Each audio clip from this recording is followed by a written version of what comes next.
श्रोता प्रेमियों, मैं राम सागर शास्त्री आप लोगों के समक्ष रखने जा रहा हूं किस्सा सदा वृक्ष सोरंगा भाग 2। देखिए, जब वह कन्या बंदर के साथ सती हो गई, इसके बाद बंदर ने राजा जगदीश के यहाँ जन्म ले लिया, जिसका नाम सदा वृक्ष पड़ा, और कन्या पद्मा सेठ के यहाँ पैदा हुई, जिसका नाम सोरंगा हुआ।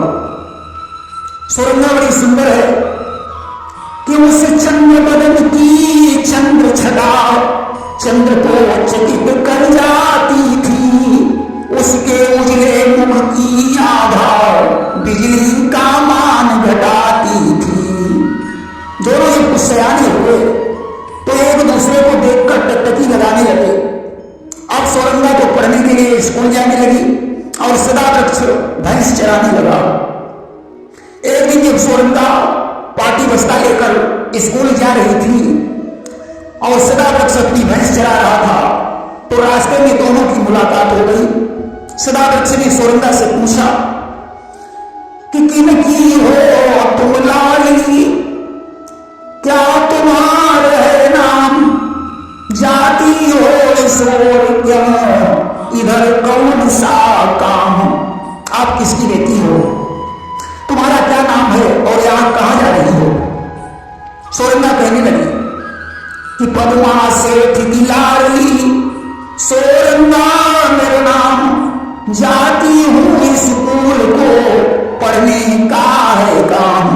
मैं पद्मा सेठ की पुत्री हूं, मेरा नाम सोरंगा है, यहां स्कूल में पढ़ने जा रही हूं, परंतु आपने मेरा परिचय तो पूछ लिया, अपना परिचय भी तो बताएं कि किनके हो तुम लाडले, क्या है तुम्हारो नाम, आए हो इस ओर क्यों, यहां कौन सा काम, आप किसके पुत्र हैं और तुम्हारा नाम क्या है, यहां क्या कर रहे हैं। सदा वृक्ष बोला कि बेटा हूं जगदीश का, सदा वृक्ष मम नाम, भैंस चराने जा रहा यही हमारा काम।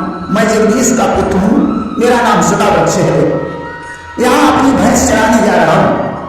अब सोरंगा को पढ़ने चली गई और सदा वृक्ष अपनी भैंस चराने लगा। अब तो उसके मन में विचार आया कि भैंस चराना बंद करके मुझे भी स्कूल जाना चाहिए। उसने पिताजी से कहा, पिताजी मैं भी पढ़ने जाऊंगा। पिताजी ने कहा ठीक है। अब तो सदा वृक्ष भी स्कूल में पहुंचा। दोनों पढ़ना लिखना भूलकर एक दूसरे को ही देखते रहते थे। मास्टर साहब परेशान हैं, आखिर इनके लिए क्या प्रबंध किया जाए। उन्हें एक उपाय सूझा कि अगर इन दोनों के बीच में पर्दा लगा दिया जाए तो दोनों पढ़ाई लिखाई पर ध्यान देने लगेंगे।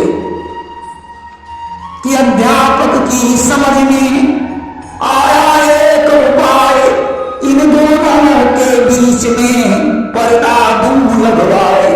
जब मास्टर साहब ने यह बात कही कि तुम दोनों के बीच में पर्दा लगवाना पड़ेगा, तो सोरंगा ने कहा, मास्टर साहब आपको पर्दा लगवाने में दिक्कत होगी, मेरे पिताजी के यहाँ पर्दा रखा है, उसे मंगवा लीजिए।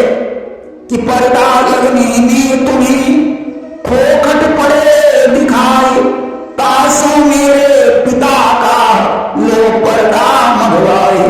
मास्टर जी ने तत्काल उस बच्चों को भेजकर पर्दा मंगवाया और बीच में लगवा दिया।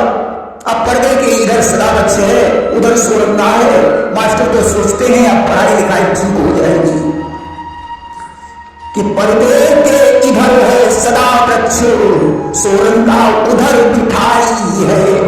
फिर अध्यापक ने अलग अलग दोनों की कड़ी पढ़ाई है। पढ़ाई अलग अलग शुरू हो गई। अब तो दोनों एक दूसरे के देखे बिना चैन नहीं आ रहा है।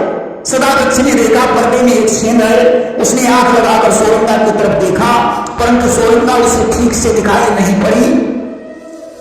कि पर्दे में देखा एक छेद, उसने निज आंख लगाई है। पर्दे का छेद बढ़ाई दिया, जब शक्ल नजर नहीं आई है। सदा वृक्ष ने उंगली डाल डालकर पर्दे का छेद बड़ा कर दिया। आखिर में उसे गुस्सा आ गया कि इधर पर्दे से हम झांके, उधर पर्दे से तुम झांको, फाड़ डालो भी पर्दा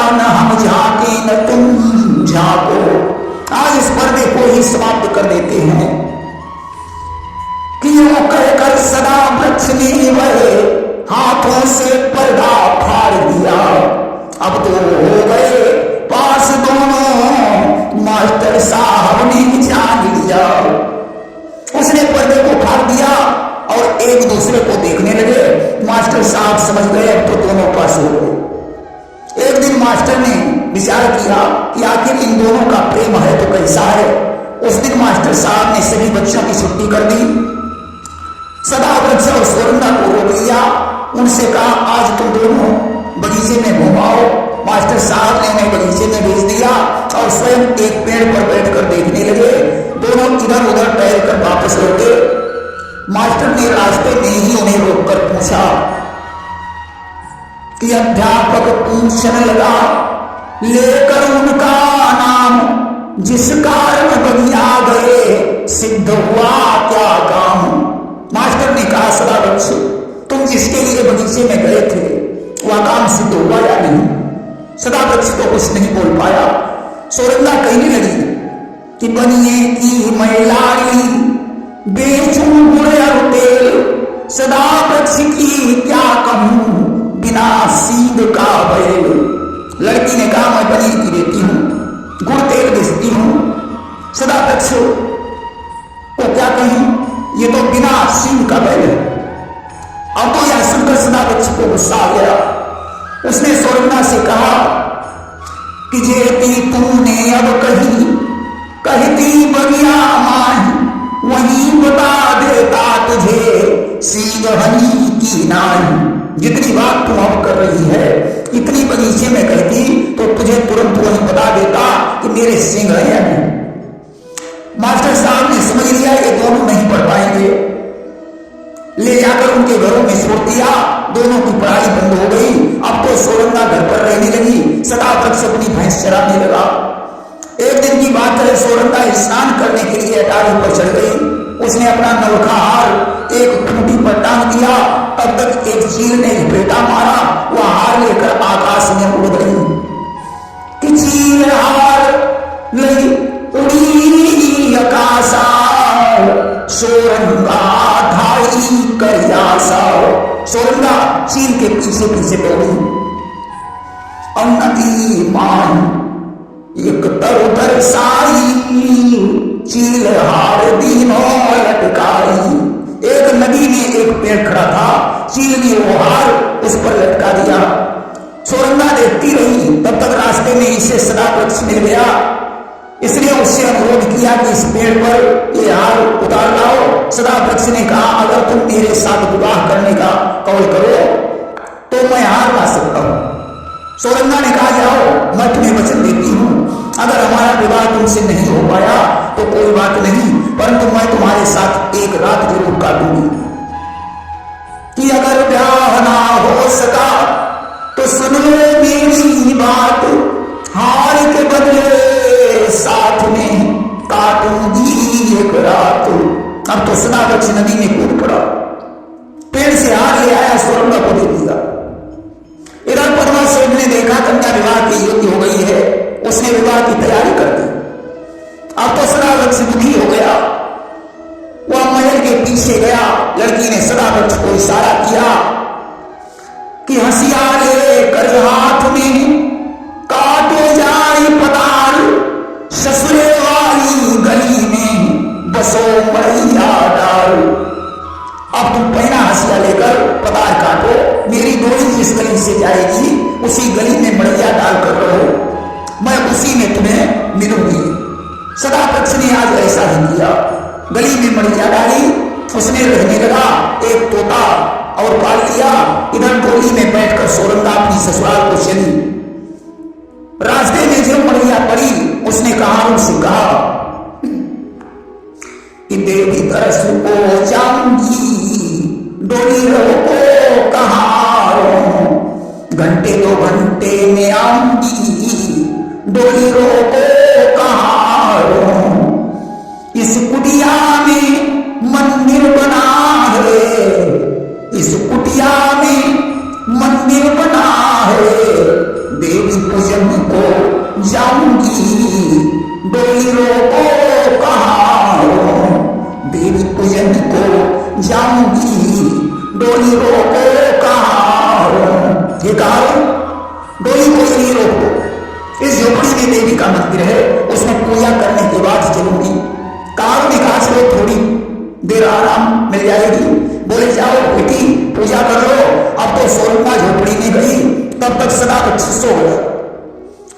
सोरंगा ने तोते से कहा कि जब ये जाग जाए तो इन्हें बता देना कि जाती थी सो ले गयो, अब नहीं मिलना हो, बिरे वेदना को दर्द बांट नहीं है कोई।